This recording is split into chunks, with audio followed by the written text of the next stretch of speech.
Hello everyone, welcome back to my another video. और आज आप सीखने वाले हो इसमें न्यूटन बैकवर्ड इंटरपोलेशन। तो आपको पता है न्यूटन बैकवर्ड सीखने वाले हो। अगर आपने फॉरवर्ड की वीडियो नहीं देखी है तो लास्ट वीडियो को देख लो, उसमें आपको समझ में आ जाएगा। मैंने इससे पहले वो वीडियो डाली हुई है, आपको शेयर की हुई है। तो बैकवर्ड और फॉरवर्ड में डिफरेंट क्या है, वो सब चीज़ें आपको यहाँ पर पता चल जाएंगी। अब देखो, जो बैकवर्ड का फॉर्मूला होता है वो लगभग फॉरवर्ड जैसा ही होता है, बस इसमें साइन चेंज हो जाता है। वहाँ पर फॉरवर्ड का साइन होता है और यहाँ पर बैकवर्ड का साइन होता है। इसे नेवला भी बोलते हैं। कहीं कहीं फॉर्मूले में आपको ये यू देखने के लिए भी मिलेगा, पी की जगह। पी और यू में कंफ्यूज मत होना, सेम ही चीज़ है, सेम ही वैल्यू है, उसमें आपको कंफ्यूज नहीं होना है। तो फॉर्मूले में सबसे पहले एफ एन है, फिर डेल्टा एफ एन है, फिर डेल्टा स्क्वायर एफ एन है, फिर इंक्रीमेंट क्यूब एफ एन है। इस तरह आप इसे आगे बढ़ा सकते हो। पी में क्या है, सबसे पहले पी अवेलेबल नहीं है, फिर यहाँ पर पी अवेलेबल है, फिर पी प्लस वन अवेलेबल है, फिर P plus one, P plus two है। नेक्स्ट टर्म जो होगी वो होगी P plus one, P plus two, P plus three upon factorial में। देखो सबसे पहले यहाँ पर वन, इसके नीचे मान लो वन फैक्टोरियल था, टू था, थ्री का। अब नेक्स्ट आ जाएगा फोर फैक्टोरियल। और अगर हम इस डेल्टा की वैल्यू लें, नेवला की वैल्यू लें, तो पहले स्क्वायर था, फिर क्यूब था, फिर आएगा फोर, पावर में फोर, एफ एन ऐसी का ऐसी। तो इस तरीके से आप इसकी नेक्स्ट टर्म तक इसे इंक्रीज कर सकते हो। फॉर्मूले में बहुत ही ईजी है, कुछ हार्ड नहीं है, सिंपल ट्रिक है। बिना दो पांच बार लिखे भी आप याद कर सकते हो। एक दो बार आप लिख कर देखना, आपको याद हो जाएगा। इसके बाद है, अब हम यहाँ पर वैल्यूज कैसे फाइंड करेंगे। ये फंक्शन की वैल्यू और यहाँ पर नेवला एफ एन की वैल्यू हम डिफरेंस टेबल से फाइंड करने सीखेंगे। उसके लिए टेबल क्रिएट करना होगा, वो भी मैं फिर से बता दूंगी, वैसे मैंने लास्ट वीडियो में शेयर किया हुआ है। इसके बाद देखते हैं पी या यू को कैसे फाइंड करोगे। पी और यू फाइंड करना के लिए आपको एक फॉर्मूला लिखना होगा, x minus x n. Forward में मैंने यहाँ पर ये x जीरो था, इनिशियल वैल्यू था x माइनस एक्स जीरो, और यहाँ पर एक्स एन है, दोनों में ये डिफरेंस है। अब इसके लिए एक एग्जाम्पल, एक क्वेश्चन देखते हैं। इस क्वेश्चन में यहाँ पर पूछा हुआ है, using the following table values obtain the value f7 by Newton backward interpolation formula. हमें किसकी वैल्यू फाइंड करनी है, f7 की। f7 में इस इंटरवल में कहाँ पर स्टे करेगा, अगर आएगा तो वो इस जगह आएगा, 7, 6 और 8 के बीच में। अब आप एक तरह से, अगर आपको मेथड नहीं दिया है कि किस मेथड से आपको वैल्यू फाइंड करनी है, तो कैसे पहचानोगे। अगर इसी क्वेश्चन में अगर आपसे मेथड नहीं बोला गया होता स्पेशली, और बोलता कि f2 की वैल्यू फाइंड करनी है, तो आपको चेक करना था इंटरवल में कि f2 की वैल्यू कहाँ पर होगी। 2.1 की वैल्यू फाइंड करनी है, अगर आपसे क्वेश्चन में ये बोल दिया जाए तो 2.1 यहाँ पर स्टे करेगा। यानी कि इसके हाफ पार्ट से अगर ऊपर की वैल्यू फाइंड करने के लिए कहता है तो आपको यूज करना होगा फॉरवर्ड फॉर्मूला। अगर आपको हाफ इंटरवल के बाद की वैल्यू फाइंड करने के लिए कहते हैं तो आपको यूज करना होगा बैकवर्ड फॉर्मूला। ठीक है, ये बहुत इजी तरीका है, आप इसे याद रखो। अब यहाँ पर हमें मेन काम क्या करना है, बट न्यूटन बैकवर्ड यूज करना है। इस क्वेश्चन में स्पेशली दिया हुआ है, वैसे भी आप कैलकुलेशन भी कर सकते हो। f7 है, हाफ पार्ट के बाद की वैल्यू फाइंड करनी है तो हम बैकवर्ड यूज करते हैं, क्योंकि अगर हम बैकवर्ड यानी कि लास्ट से अगर आप वैल्यू को ढूंढना शुरू करोगे तो वो आपको जल्दी मिल जाएगी। इसकी ये कैलकुलेशन हो सकती है। अगर हम स्टार्टिंग से ढूंढना स्टार्ट करेंगे तो हम फॉरवर्ड का यूज करेंगे, जिससे कि वैल्यू जल्दी मिल जाए। अब use Newton divided difference table, evaluate हमें f7 करना है। और यहाँ पर डिफरेंस कैसे फाइंड करोगे, h क्या होता है, डिफरेंस होता है इंटरवल का। अभी मैं आपको बता देती हूँ h कहाँ से लिया है। अब यहाँ पर और इसके बीच में गैप है 2 का, 4 और 6 के बीच में गैप है 2 का, सेम इसके बीच में 2 का गैप है, सेम इसके बीच में भी 2 का गैप है। तो इसे हम कहेंगे ये इक्वल इंटरवल है, और जो इसका h होगा वो क्या होगा हमारे लिए 2, हम इसकी वैल्यू 2 ले लेंगे। अब आते हैं हम इसके डिफरेंस टेबल पर। डिफरेंस टेबल कैसे क्रिएट करोगे। डिफरेंस टेबल क्रिएट करने के लिए सबसे पहले आपको इंटरवल लिख लेना है, ऐसी का ऐसी, जो भी आपको वैल्यूज दी हैं, 2, 4, 6, 8, 10। फिर आपको फंक्शन नोट डाउन कर लेना है, 8, 6, 2, 1, 6, 5, 1, 2, 1000, इस तरह।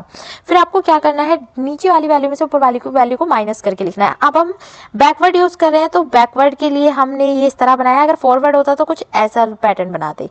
अब देखिए, आपको क्या करना है, 1000 में से 512 को माइनस करके लिखना है, तो जो बचेगा वो बचेगा 488। मैं इसमें आपको एक बार कैलकुलेशन भी दिखा देती हूँ।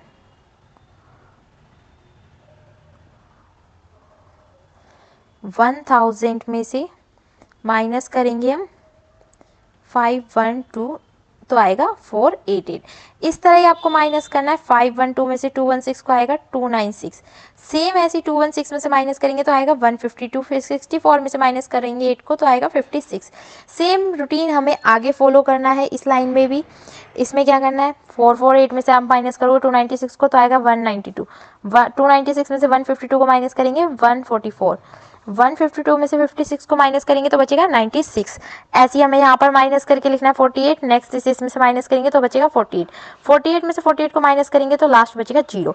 इस तरह आपको डिफरेंस टेबल तैयार कर लेना है। अब यहाँ पर हमें कुछ वैल्यूज दी हुई हैं जो कि बस आपको पहचाननी है एक तरह से। जैसा कि मैंने बताया था कुछ जगहों पे फॉर्मूला p की जगह u भी होगा, इसलिए मैंने फॉर्मूले में नेक्स्ट जो यूज़ किया है वो u यूज़ किया है, जिससे कि आप अलग अलग फॉर्मूला देख के कन्फ्यूज ना हो जाओ। अब हमारे पास क्या क्या वैल्यूज़ है, हमारे पास हम बैकवर्ड यूज़ कर रहे हैं तो हम बैकवर्ड में लास्ट वाली वैल्यूज़ को इंपॉर्टेंस देंगे। अगर हम फॉरवर्ड यूज़ कर रहे होते तो ऊपर वाली वैल्यूज़ को इंपॉर्टेंस देते। अब हमारे लिए ये जो काम करेगी ये फंक्शन का काम करेगी, यानी कि ये हमारे लिए है fn।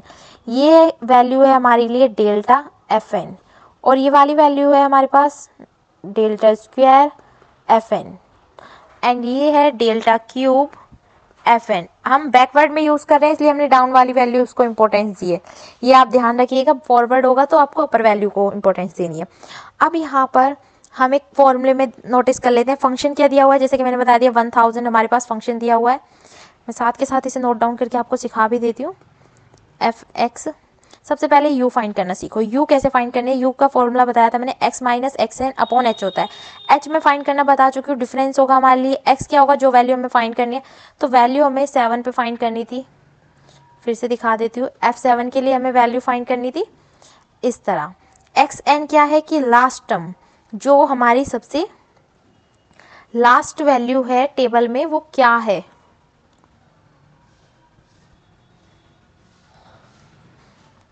तो जो हमारे इंटरवल में लास्ट वैल्यू है वो क्या है 10। ये हमारी सबसे लास्ट वैल्यू है। अब इसे आप वैल्यू को रखोगे x की जगह x, xn की जगह 10 और डिफरेंस क्या था 2। इसे कैलकुलेट करेंगे तो आएगा 3/2 और 3 का आधा करेंगे, नॉर्मल सी बात है 1.5 ही आएगा। और जब छोटे में से बड़े को माइनस करते हैं तो साइन माइनस के आएंगे दोनों। ओके, अब आपको ये इस तरह u कैलकुलेट करना आ गया बहुत अच्छे से।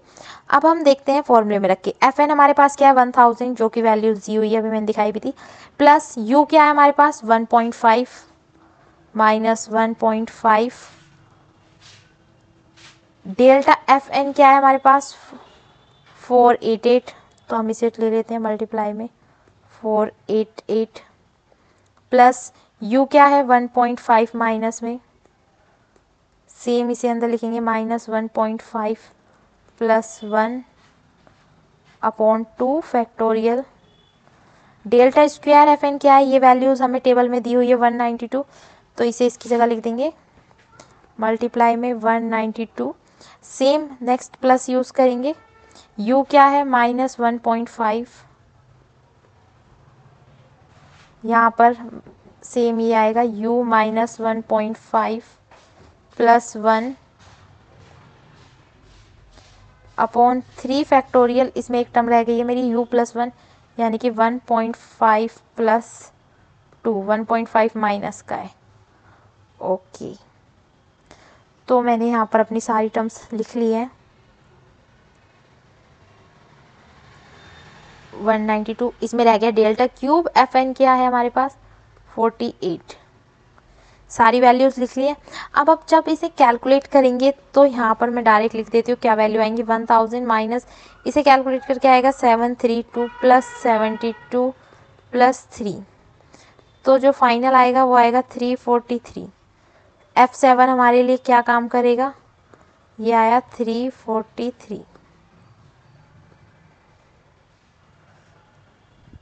तो आपको ये मेथड समझ में आ गया होगा।